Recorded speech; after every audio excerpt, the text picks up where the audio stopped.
Hello everyone. तो कैसे हैं आप लोग। तो आप लोग को पता है इस चैनल पे आपको सारे जो वीडियोस है यानी सारे एक्सप्लेनेशन और सारे क्वेश्चन आंसर बहुत ही इजी लैंग्वेज में दिए जाते हैं ताकि आपको इजीली याद हो जाए, और एक्सप्लेनेशन भी बहुत ही इजी तरीके से किया जाता है ताकि आप अच्छे से समझ सको। और सब कुछ हिंदी में बताया जाता है, यानी कि इंग्लिश में बोल बोल के बस आपको ऊपर ऊपर से बता दिया जाए और आपको समझ में ना आए। तो आज हम इस चैप्टर का क्वेश्चन आंसर कर चुके हैं, करने वाले हैं, और इसका एक्सप्लेनेशन पहले कर चुके हैं। और अभी तक आपने चैनल को सब्सक्राइब नहीं किया तो प्लीज़ चैनल को सब्सक्राइब कर दीजिए ताकि आपको 4 to 12 स्टैंडर्ड सारे क्वेश्चन आंसर और एक्सप्लेनेशन मिल सके। और बहुत सारे स्टडी ट्रिक्स और स्टडी हैक्स भी मैंने अपने प्लेलिस्ट में अपलोड किया है, और इसके कमेंट सेक्शन में जाके आप जो भी क्वेश्चन आंसर चाहिए पूरा प्लेलिस्ट मैंने डाल दिया है, वहाँ पर आप जाके लिख सकते हो। तो चलते हैं क्वेश्चन आंसर की तरफ। तो क्वेश्चन नंबर 1 है हमारा, fill in the proper using. क्या है? Fill in the blanks using proper words.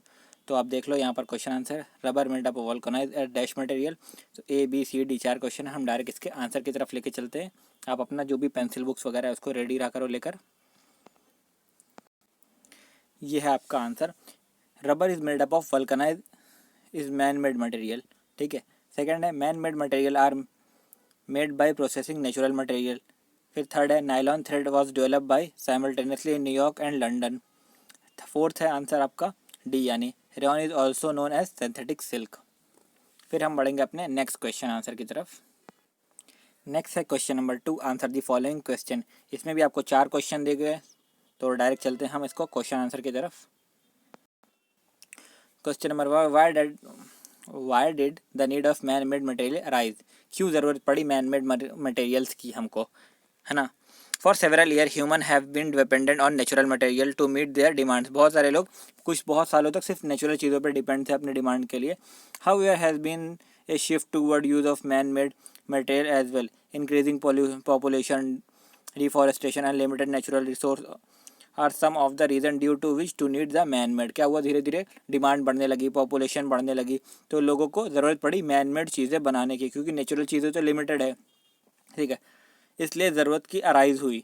Another reason which is lead to increase in these of man made material to get the comfortable of life style. फिर life style comfortable हो गई काफ़ी man made चीज़ें आने के बाद। तो आप बोलोगे मैं आंसर एक्सप्लेन क्यों कर रहा हूँ? एक्सप्लेन इसलिए कर रहा हूँ इनकेस कभी आपको क्वेश्चन मतलब कभी आपका टेस्ट है कल और आपको आज मालूम पड़ता है, तो आप सिर्फ एक ये वीडियो ना एक बार 2 बार आप ईयरफोन लगाकर सुन लोगे ना, तो आपको बहुत सारे आंसर बार बार रिवाइज करने की ज़रूरत नहीं पड़ेगी। जहाँ आप 1 घंटा बुक लोग के बैठोगे, वहीं 20 मिनट में 2 बार आप पूरा का पूरा चैप्टर सुनकर रिवाइज कर लोगे, और आपको वो दूसरे दिन एग्जाम में याद भी रहेगा। तो फिर बढ़ते हैं नेक्स्ट आंसर की तरफ। सेकेंड है, which are the natural material obtain from plant and animal. तो वुड से हम लोग को रेटन, बाम्बू, बाक ये मिलता है। नेचुरल फाइबर से हम लोग को किसे मिलता है? सिल्क, वूल, कॉटन, हेम्प, जूट, कपूर, स्नेफ, ये सब मिलता है। इनऑर्गेनिक मटेरियल से हमें स्टोन, फ्लिंट, ग्रेनाइट, एब्सिडियन, सैंडस्टोन और सैंड जेम्स, ये सब ग्लास वगैरह हमसे इन सब चीज़ों से मिलता है। What is vulcanization? वल्कनाइजेशन क्या होता है? It is the process carried out by to production of rubber. In this process, raw rubber is heated with a mixture of sulfur and appropriate additive at temperature. Range is 61 to 0.85, unknown node type और SUP seed. ये आपको temperature के type दिया, आप नहीं भी लिखोगे तो चलेगा, सिर्फ आपको यहाँ तक भी लिख लिया ना आपने तो आपका आंसर इनफ है। Sulphur is added to give the toughness of rubber. और ये इंपॉर्टेंट पॉइंट है कि सल्फर को ऐड किया जाता है ताकि रबर के अंदर टफनेस बढ़ जाए। ये आपको टेम्परेचर का डिग्री सेल्सियस दिया है 61.85, और दूसरा दिया है आपको 141.850 डिग्री सेल्सियस। 3 टाइप ऑफ होते हैं इसमें से जो अलग अलग टेम्परेचर यूज़ किया जाता है। फिर यह है हमारा question number 4, which natural material are use to obtain fibre. Natural कौन सा मटेरियल यूज़ करते हैं जिससे हमें फाइबर मिलता है? Natural material obtain from plant and animal are use to obtain fibre. Plant और एनिमल से हमें फाइबर मिलता है। For example, wool and silk are natural material of animal origin which are use for obtaining fibre. ये दो जो होते हैं वो नेचुरल है, बट हम ऑब्टेन करते हैं इनसे fibres. Wool is obtain from the fleece, hair of sheep. Yak silk is obtain from the cocoon. Silk हमें कुकून से मिलता है और ये हमें याक से मिलता है। Cotton and jute are example of natural material of plant origin which is use from the obtaining fibre. हमें कॉटन, जूट ये सब से मिलता है क्या? फाइबर।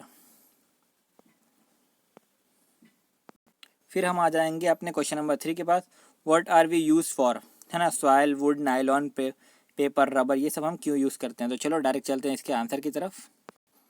तो आंसर ए है soil it is use for construction and pottery, medicine and cosmetics के लिए सॉइल यूज़ करते हैं। वुड को यूज़ करते हैं हम लोग फर्नीचर बनाने के लिए और फ्यूल यूटेंसिल बर्तन वगैरह बनाने के लिए, and hand tools, musical instrument और वुडन टॉय बनाने के लिए। सी नाइलॉन यूज़ करते हैं हम लोग canopy of parachutes, tent, sleep bags और सेल्स रोप, टेनिस, ये सब चीज़ें, फिशिंग लाइन्स, कुकवेयर, ये सब बनाने के लिए हम लोग नायलॉन यूज़ करते हैं। डी पेपर यूज़ करते हैं हम लोग making bags, envelopes, notebooks, packing purpose etcetera के लिए। रबर यूज़ करते हैं हम लोग balloon, eraser, rubber toy, rubber balls, ये सब चार चीज़ों के लिए हम इनको यूज़ करते हैं। फिर हमारे पास क्वेश्चन नंबर 4 है how is paper manufacture, right in your own word. आपको अपने ओन वर्ड में लिखना है, तो मैंने आपके लिए लिख के रखा है, आपको टेंशन लेने की ज़रूरत नहीं है। तो मैं बहुत सारी चीज़ें एक्सप्लेन करता हूँ। आप चैनल को सब्सक्राइब करके रखोगे ना, आपको बहुत हेल्प मिलेगी। 4 to 12 तक आपको पूरी हेल्प मिलती रहेगी।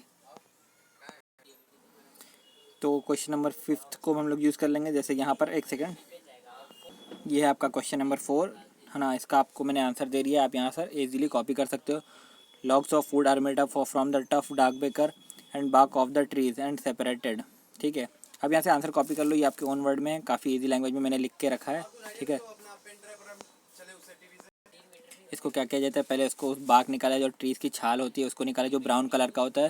फिर इसको खूब अच्छे से चॉप किया जाता है, फिर उसमें केमिकल मिलाया जाता है, फिर उसका पल्प बनाया जाता है पूरा पेस्ट वाइज, फिर उसको शीट की तरह बिछा दिया जाता है, फिर उसको प्रेस किया जाता है, फिर उसमें से जितना भी पानी डाल के गंदगी है वो रिमूव किया जाता है और इसको सुखाया जाता है, फिर उसको पेपर का रोल बनाया जाता है। फिर हम आके क्वेश्चन नंबर 5 की तरफ, give the scientific reason. ABCDE 4 question है यहाँ पर। ठीक है, चलते हैं इसके डायरेक्ट आंसर की तरफ। तो ये है आपका question number 1, we must see use of cotton cloth in summer. ठीक है, we must use cotton cloth in summer because they protect us from the heat of the sun, क्योंकि हम ही अपने आप को सन से बचा सकते हैं। They absorb sweat and help to keep our bodies cool, हमारी बॉडीज़ को कूल रख सकते हैं। हमारे जो पोर्स हो कॉटन क्लॉथ को, वो अलाउ करते हैं किसको, फ्री मूवमेंट को, और एयर की पास होती है इधर उधर, तो हमें कम गर्मी लगती है। We must observe economy in the use of material. तो we must observe economy in the use of material because they are directly और इनडायरेक्टली अफेक्ट आवर इन्वायरमेंट, क्योंकि हमारे इन्वायरमेंट को कहीं ना कहीं अफेक्ट करता है। Most of the natural material which we obtain from environment are exhaustible non renewable source. कैसे एग्जॉस्टेबल है, मतलब हम एक बार ख़त्म हो जाएगा ना, नॉन रिन्यूएबल है। ठीक है, तो वापस हम इसको रिन्यूएबल नहीं कर सकते। Once these resource are finish they can not be renew again, they can would be several year to do, और हुआ भी तो बहुत साल लग जाते हैं उसको वापस पाने में। जैसे कि हमें कुछ एग्जांपल दिया, our forest we are obtain wood of precious resources because once the forest is destroyed it would take several year to renew that forest also, destroying the forest of our need affect habitat several other species of organism and plant. Forest अगर एक बार destroyed होगा तो वापस पूरा forest बनाने के लिए सालों साल लगेगा। प्लांट तो लाल होगा, लेकिन जिसके अंदर अलग स्पीशीज़ हैं, डिफरेंट डिफरेंट टाइप के प्लांट्स, बर्ड्स, ये सब के वापस मिल भी नहीं पाएंगे। फिर question number, saving paper in the need of hours. ठीक है, तो इसका क्वेश्चन आंसर दिया। अगर आपको हाँ आंसर लगते हैं बड़े हैं, तो बड़े आंसर नीड्स है ना क्वेश्चंस की। अगर आपको चाहिए तो 3 पॉइंट लिख लो ना, सिर्फ मैंने 4 पॉइंट्स ले हो सकता है किसी को, तो इसमें आपको जो छोटे छोटे लगते हैं 3 पॉइंट्स लिख लो। सारे पॉइंट्स इसमें इंपॉर्टेंट है, ऐसा नहीं कि 3 पॉइंट्स लिखोगे तो आंसर रॉन्ग हो जाएगा, ऐसा कुछ नहीं है। तो लेकिन इसलिए बड़े आंसर आ रहे हैं क्योंकि अब आपको हैबिट होना चाहिए ना। अब धीरे धीरे आप 7th में, 8th में, 9th में, 10th में जाओगे, तो आपको जितनी ज़्यादा से ज़्यादा बड़े आंसर की हैबिट अभी से बना के चलोगे ना, तो उतना अच्छा होगा। नहीं तो अचानक से 10th में बड़े आंसर देख लोगे तो फिर क्या होगा, बोर्ड में अच्छे मार्क्स नहीं आएंगे, फिर पूरी ज़िंदगी रिजल्ट लेके इंसान घूमते रहता है। क्वेश्चन नंबर डी है, man made material have more demand. Man made material की मोर डिमांड है, क्यों? क्योंकि वो ज़्यादा स्टाइलिश होते हैं ना, इजी टू यूज़ होते हैं, कॉस्ट कम होता है और चीपर होते हैं। ठीक है, और ह्यूमन नेचुरल मटेरियल क्या होता है, humus is a natural material. Humus is a natural material because for its formation in natural process it is take dark coloured layer of top soil is a nutrients. जो dark colour की soil होती है उसके अंदर nutrients काफ़ी अच्छे खाते होते हैं। Decomposes convert and dead plant and animal into humus that is utilised by the plant increase the fertility of soil. Humus क्या होता है कि जो खाद बोलते हैं ना, खाद कहीं ना कहीं खाद को ह्यूमस बोलते हैं, और उसमें क्या होता है, प्लांट की एबिलिटी बढ़ाती है, फर्टिलिटी ये बढ़ा देती है।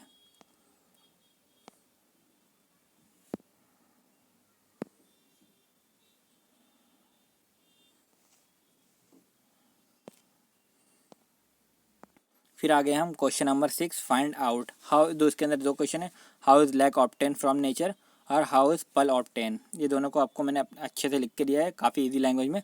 चलो देख लेते हैं इसका आंसर। ये रहा इसका आंसर, आप यहाँ से कॉपी कर लो।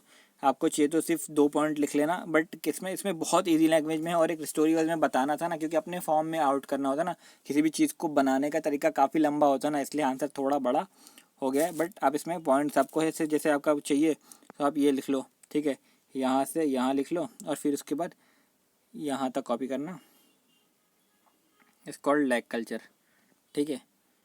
फिर चाहिए तो ये यहाँ तक ये पूरा पॉइंट लिख लो और इस पॉइंट में से सिर्फ ये लास्ट वाला पॉइंट लिख लेना, ठीक है, ये लास्ट पॉइंट। फिर आगे हैं हाउ इज पल ऑब्टेन। ये बहुत छोटा यार, सिर्फ लग रहा है बड़ा, मैंने काफ़ी स्पेस दे के लिखा है ना, इसलिए बुक्स पे लिखोगे ना और बहुत जल्दी याद होगा कि pearl is obtain from the jewels and only gems created by living a animal, they are form when a microscopic foreign object find inside the mussels, और ऑस्टर के अंदर इसको इनसाइड पाया जाता है। The animal coat object with a substance called nacre with the time of several layer of nacre build up for the foreign material, thus the leading to the formation of pulp. These oyster muscles are collected from the sea and open to the collect these pulp. अब इसको सी से निकाला जाता है, फिर इसको काफ़ी time में काफ़ी अलग अलग प्रोसेस से इसको निकाला जाता है उसमें से। तो फिर मिलते हैं अपने नेक्स्ट चैप्टर की तरफ, नेक्स्ट क्वेश्चन की तरफ। अगर आपको कोई चैप्टर चाहिए, कोई भी नया मतलब सब्जेक्ट का क्वेश्चन आंसर चाहिए तो आप प्लीज़ कमेंट में लिख कर बताओ, और प्लीज़ चैनल को लाइक एंड सब्सक्राइब कर देना यार।